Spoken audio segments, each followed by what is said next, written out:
Hi friends, welcome to bank Nifty boss YouTube ఛానల్కి. ఈరోజు April 22వ తారీఖు బుధవారం.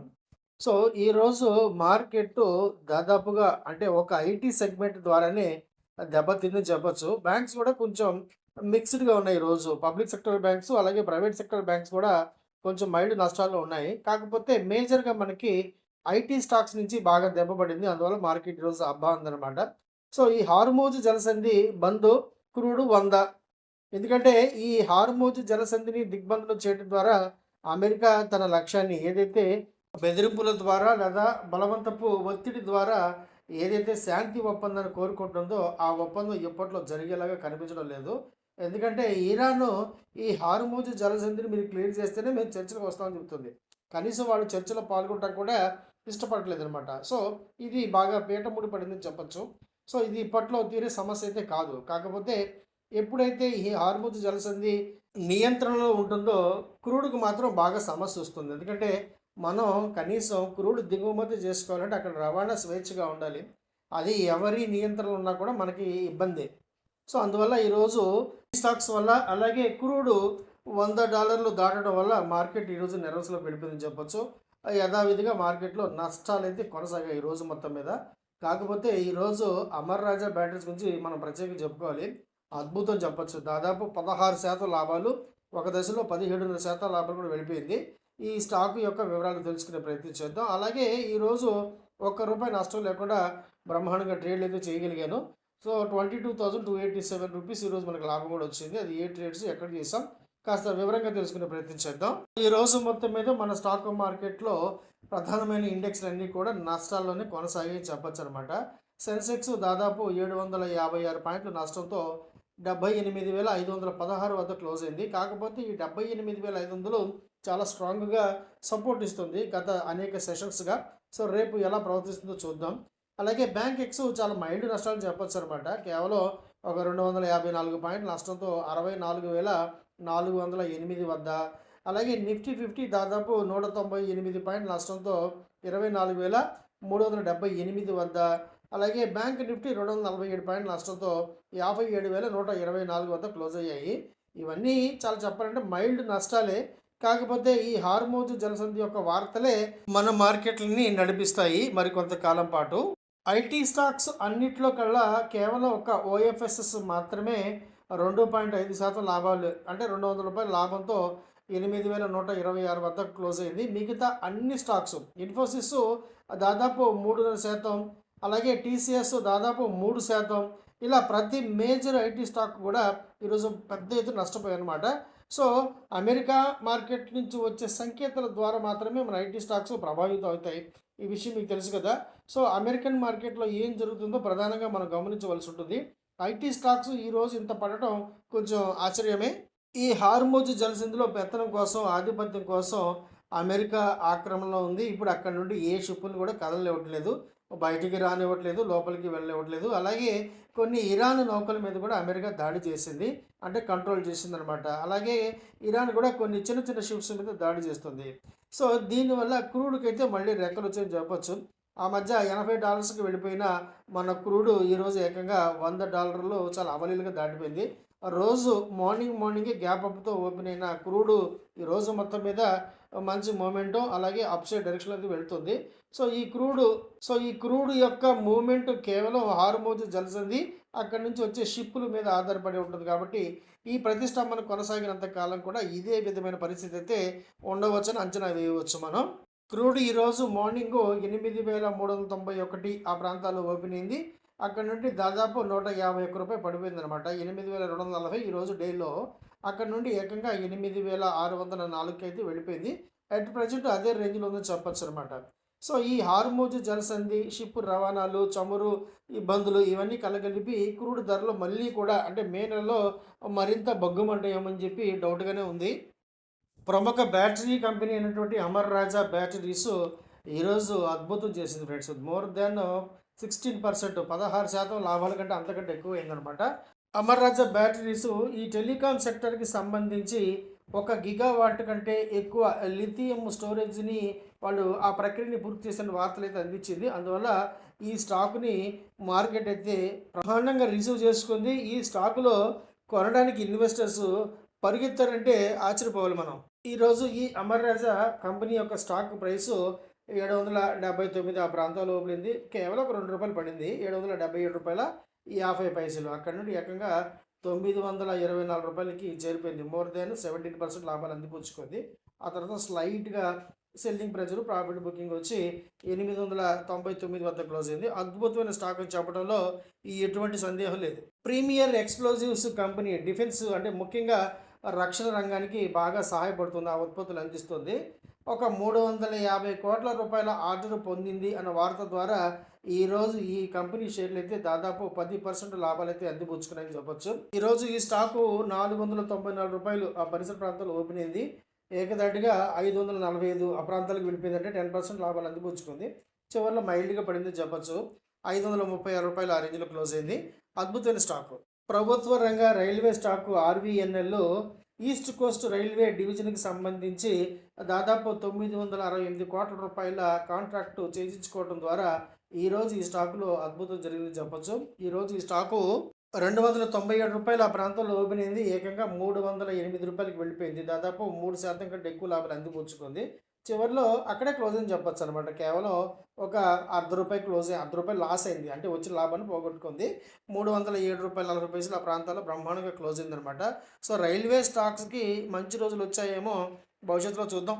హ్యావెల్స్ ఇండియా Q4 రిజల్ట్స్ అయితే వచ్చాయి. రెవెన్యూ అద్భుతం 40% జూమ్ అయితే చేసిందని చెప్పొచ్చు అనమాట. దాదాపు 723 కోట్ల రూపాయల లాభం అయితే సంపాదించింది ఒక రెవెన్యూలోనే. సో ఈరోజు ఈ కంపెనీ స్టాకు ప్రైస్ అంతగా ఎఫెక్ట్ అవ్వలేదు. ఎందుకంటే మార్కెట్ చివరిలో వచ్చిన ఈ రిజల్ట్స్, అందువల్ల కంపెనీ ప్రైస్లో పెద్ద మూమెంట్ రాలేదు. రేపు వస్తుంది చూద్దాం. ఎందుకంటే ఈరోజు రూ. 1336 ఆ ప్రాంతాల్లో ఓపెన్ అయింది. 1320 ఈరోజు డేలో అక్కడ నుండి ఏకంగా రూ. 1410కి వెళ్ళిపోయింది. కానీ చివరికి 1348 ఆ ప్రాంతాల్లో క్లోజ్ అయింది. అంటే కేవలం ఒక 1.5% లాభాలతోనే క్లోజ్ అయింది. రేపేమన్నా ఈ స్టాక్లో మంచి మూమెంట్ ఉంటుందేమో గమనిద్దాం. ఈఎఫ్సిలో ఈరోజు మంచి ట్రేడ్ చేసాం. 2 సార్లు చేసాం. అద్భుత లాభాలు అందిపుచ్చుకున్నాం. ఎందుకంటే ఇది మార్నింగే 469 ఓపెన్ ఈక్వల్ టు లో ఫార్మేట్లో ఓపెన్ అయింది. చివరిలో ఒక 10 పైసలు పడింది కానీ మళ్ళీ చివరికి బాగానే కోలుకుందనమాట. ఈరోజు 469 డేలో అక్కడ నుండి 475 వెళ్ళిపోయింది. సో మంచి లాభాలు అయితే అందిపుచ్చుకున్నాం ఈ స్టాకులో ఈరోజు ఆప్షన్ ట్రేడింగ్లో. నిన్న ఎరిడాలో నేను ఈ రూ. 125 కాలు రూ. 6 ఆ రేంజ్లో చేశాను. వరుసగా 2 రోజులు చేశాను. 2 రోజులు కూడా నష్టాలు వచ్చినాయి మనకి. ఈరోజు అది మత్తి పోగొట్టింది ఫ్రెండ్స్. ఏకంగా 3 రెట్లు వెళ్ళిపోయింది. దాదాపు రూ. 18 వెళ్ళిపోయింది. రూ. 6లో ట్రేడ్ చేసి నేను ఈరోజు దీన్ని మర్చిపోయానా లేకపోతే నేను అసలు కాన్సన్ట్రేషన్ చేయలేదు తెలియదు కానీ మొత్తానికి ఇది 3 రెట్లు అయింది. అద్భుతమైన స్టాకు. పిఎన్బి రూ. 115 కాల్ ఒకటి 2 రోజుల నుంచి క్యారీ చేసాం. ఈరోజు మైల్డ్ లాభాలతోనే బయటపడ్డామని చెప్పొచ్చు. పెద్ద లాభాలు లేవు. కాకపోతే మార్నింగ్ వచ్చిన మూమెంట్ ఉపయోగించుకొని మంచి లాభాలతోనే పర్వాలేదు దాంట్లోంచి బయటపడ్డాం. హిందుస్థాన్ జింక్ ఇది ఒక అద్భుతమైన స్టాకు. ఈరోజు హిందుస్థాన్ జింక్ ఏప్రిల్ 600 కాలు నేను రూ. 10 ఆ రేంజ్లో బ్రహ్మాండంగానే చేసాము. కాకపోతే చిన్న లాభాలు బుక్ చేసి త్వరగా బయటపడిపోయాం దీంట్లోంచి. కాకపోతే చివరిలో మైండ్ బ్లాక్ చేసింది. ఏకంగా రూ. 18కి వెళ్ళిపోయింది. మార్నింగ్లో రూ. 8.40 నేను రూ. 9.80 ఆ ప్రాంతం నుంచి స్టార్ట్ చేశాను అనమాట. దీంట్లో 2-3 ట్రేడ్స్ అయితే చేసాం. కాకపోతే రూ. 10, రూ. 11, రూ. 12 రేంజ్లో ప్రాఫిట్స్ బుక్ చేసుకొని దీంట్లోంచి ఎగ్జిట్ అయిపోయాం. చివరిలో మాత్రం ఇది విజృంభించింది. ఏకంగా రూ. 18కి వెళ్ళిపోయింది. డే హైలోనే క్లోజ్ అయింది. ఇదొక అద్భుతమైన స్టాక్ అని చెప్పడంలో నాకైతే ఎటువంటి సందేహం లేదు. హెచ్డిఎఫ్సి ఏఎంసి 2800 కాలు వరుసగా 3 రోజులు మంచి లాభాలు అందిపుచ్చుకుంది. ఈరోజు బాగా పడిందని చెప్పొచ్చు. సో చివరిలో అంటే దాదాపు డే లోకి వచ్చినప్పుడు రూ. 27.30 ఆ ప్రాంతాలకు వచ్చినప్పుడు 2 లాట్లు తీసుకున్నాం దగ్గరగానే. ఒక లాట్ ఎగ్జిట్ అయ్యాను. కొంచెం మైల్డ్ లాభాలతో ఇంకొక లాట్ అయితే కంటిన్యూ చేద్దాం. చూద్దాం 1-2 రోజులు ఇలా ఉన్నా కూడా మంచి మూమెంట్ అయితే రావచ్చు. ఒమినీ సైన్స్ క్యాపిటల్ అనే స్టాక్ మార్కెట్ యొక్క రీసెర్చ్ సంస్థ వచ్చే సంవత్సరం మార్చి 27 కల్లా నిఫ్టీ 31,000 హిట్ చేస్తుంది, రీచ్ అవుతుందని చెప్పి ఒక అంచనా వేస్తున్నారు. కాకపోతే మార్కెట్లో ఐటీ స్టాక్స్ పట్ల మాత్రం జాగ్రత్తగా ఉండాలని చెప్పి వాళ్ళు ఇండికేట్ చేస్తున్నారు, సూచిస్తున్నారు. మన స్టాక్ మార్కెట్లో డివిడెండ్ కింగ్ అంటే ఏ స్టాక్ గుర్తొస్తుంది మీకు ఇమ్మీడియట్గా? వేదాంత మాత్రమే. వేదాంత ఒక అద్భుతమైన స్టాకు. దాదాపు 3 నెలలకు ఒకసారి డివిడెండ్ ఇస్తూనే ఉంటాడు ఆయన, అనిల్ అగర్వాల్ గారు. ఆయనకు ఒక నమస్కారం. సో అద్భుతమైన కంపెనీ. ఈ కంపెనీ ఇప్పుడు డీమర్జర్ చేసుకోబోతుంది. తన కంపెనీని టోటల్గా 5 విభాగాలుగా మార్చబోతుందన్నమాట. వేదాంత అల్యూమినియం మెటల్ లిమిటెడ్ ఒకటి, అలాగే తల్లవాడి సోబో పవర్ లిమిటెడ్ ఒకటి, అలాగే మాల్కో ఎనర్జీ లిమిటెడ్ ఒకటి, అలాగే వేదాంత ఐరన్ అండ్ స్టీల్ లిమిటెడ్ ఒకటి, అలాగే ఫ్లాగ్షిప్ కంపెనీ వేదాంత లిమిటెడ్ కూడా ఉండబోతుంది అనమాట. ఈ కంపెనీలు కొత్తగా ఏర్పరచబోయే ఈ కంపెనీలో ప్రజెంట్ మీకు ఉన్న హోల్డింగ్కి 1:1 రేషియోలో స్టాక్స్ అయితే స్ప్లిట్ అయ్యి మీకు బోనస్ రూపంలో వస్తాయన్నమాట. సో వీటిలో దాదాపు అన్ని సెగ్మెంట్లో కూడా విడివిడిగా ఒక అద్భుతమైన ప్రదర్శన గల స్టాక్స్ అనేది చెప్పచ్చు అనమాట.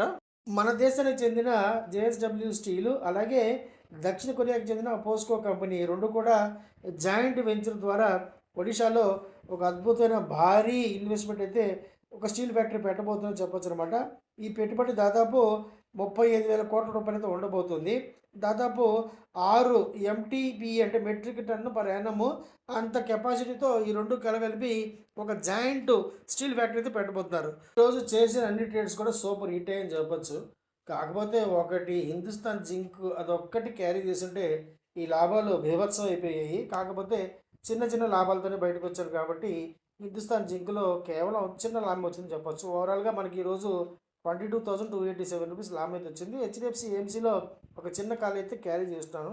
వచ్చిన 2 లాట్స్లో ఒకటి అమ్మేసాం, 825 రూపాయలు లాభం అయితే వచ్చింది. హిందుస్థాన్ జింక్లో 2-3 ట్రేడ్ చేశాను, దాదాపు 6,500 రూపాయలు ఆ రేంజ్లో వచ్చింది లాభం. నిఫ్టీలో 24,500 కాలు చేశాను కానీ పెద్ద లాభాలు రాలేదు, కేవలం ఒక 260 రూపాయలు ఆ రేంజ్లో వచ్చాయన్నమాట. అలాగే పిఎఫ్సి అద్భుతంగా చేసాం. పిఎఫ్సిలో కూడా 2 ట్రేడ్ చేశాను, 13,000 రూపాయలు వచ్చింది లాభం. అలాగే పంజాబ్ నేషనల్ బ్యాంకు మార్నింగే కాస్త మైన్యూట్ లాభాలతో ఎగ్జిట్ అయిపోయి 400 రూపాయలు ఆ రేంజ్లో వచ్చింది. సో ఈరోజు చేసిన అన్ని ట్రేడ్స్ కూడా సూపర్ హిట్ అని చెప్పొచ్చు. హిందుస్థాన్ జింక్ క్యారీ చేస్తుంటే చాలా హెవీ లాట్స్ తీసుకున్నాం, క్యారీ చేసుకుంటే ఈరోజు లాభం అదిరిపోయేది. సో ఇవి ఫ్రెండ్స్ నిన్నటి మార్కెట్లో మనం చేసిన ట్రేడ్స్, అలాగే నిన్నటి మార్కెట్ యొక్క కథ కమ్మం ఇష్యూ ఇవన్నీ కూడా మీకు తెలియజేసే ప్రయత్నం అయితే చేశాను. ఈ వీడియో మీకు నచ్చిందని చెప్పి భావిస్తున్నాను ఫ్రెండ్స్. నచ్చితే కనుక తప్పకుండా లైక్ చేయండి, షేర్ చేయండి. రెగ్యులర్గా మంచి కంటెంట్ పొందడం కోసం మర్చిపోకుండా సబ్స్క్రైబ్ చేసుకోండి, అలాగే నోటిఫికేషన్ ఆన్లో పెట్టుకోండి. అలాగే మీకు కనుక స్టాక్ మార్కెట్ పట్ల ఎటువంటి ఆసక్తి ఉన్నా కూడా stocks intraday, long term, short term, అలాగే క్రూడ్ అండ్ కమోడిటీ, అలాగే ఆప్షన్స్లో కేవలం ఇంట్రాడే కోసం ఇండెక్స్ ఆప్షన్స్, అలాగే కాస్త స్వల్ప లాంగ్ టర్ము, షార్ట్ టర్మ్ కోసం మనకి స్టాక్ ఆప్షన్స్, అలాగే మనకి పెన్నీ క్యాప్స్, ఇవన్నీ కూడా మీరు వివరంగా నేర్చుకునే ఇంట్రెస్ట్ ఉంటే ఖచ్చితంగా నన్ను సంప్రదించండి. టెలిగ్రామ్ ఛానల్ యొక్క లింక్ ఉంది వీడియో చివరిలో, దాని ద్వారా నన్ను సంప్రదించి వివరాలు పొందండి ఫ్రెండ్స్. కేవలం మీకు సబ్జెక్ట్ మాత్రమే నేర్పించబడుతుంది, మీకు ఎటువంటి కాల్స్, రికమెండేషన్స్, టిప్స్ అయితే ప్రొవైడ్ చేయకూడదు ఫ్రెండ్స్. నేను సెబీ రిజిస్టర్డ్ కాదు, నాకున్న బ్యాంకింగ్ ఎక్స్పీరియన్స్ ఎగ్జాక్ట్గా 25 ఇయర్స్ ఒక జాతీయ బ్యాంకులో సీనియర్ మేనేజర్గా, అలాగే నాకున్న స్టాక్ మార్కెట్ యొక్క ఎక్స్పీరియన్స్ మోర్ దెన్ 35 ఇయర్స్. ఇప్పుడు ఈ ఎక్స్పీరియన్స్లో నేను పడిన అనేకమైన కష్టాల నుండి, నష్టాల నుండి, నేర్చుకున్న గుణపాఠాల ద్వారా, నాకు నేనుగా స్వంతంగా డెవలప్ చేసుకున్న అనేకమైన టెక్నికల్స్ ద్వారా నేను మీకు ఎడ్యుకేషన్ మరియు లెర్నింగ్ పర్పస్లో నేర్పించే ప్రయత్నం మాత్రమే చేస్తున్నాను. సో స్టాక్ మార్కెట్లో ఇన్వెస్ట్మెంట్కి దాదాపు ప్రతి సెగ్మెంట్ కూడా ఎంతో కొంత రిస్క్ అయితే ఉంటుంది ప్రపోర్షనేట్గా. అలాగే ఆప్షన్స్ 100% రిస్క్ని కలిగి ఉంటాయి. ఇవన్నీ దృష్టిలో పెట్టుకొని వీటికి సిద్ధపడితేనే మార్కెట్లోకి ఎంట్రీ తీసుకోండి. నచ్చితే కనుక ఇక్కడ ఉన్న టెలిగ్రామ్ ఛానల్ యొక్క లింక్ ద్వారా నన్ను సంప్రదించి కేవలం సబ్జెక్ట్ నేర్చుకోవడం కోసం మాత్రమే నన్ను సంప్రదించండి. ఎటువంటి కాల్స్, రికమెండేషన్స్ అయితే ఇవ్వబడవు. కేవలం సబ్జెక్ట్ నేర్చుకోవడం కోసం మాత్రమే నన్ను సంప్రదించి ఈ వీడియో లింక్ ద్వారా వివరాలు పొందండి. వీడియో చూసినందుకు once again thank you very much. Thank you.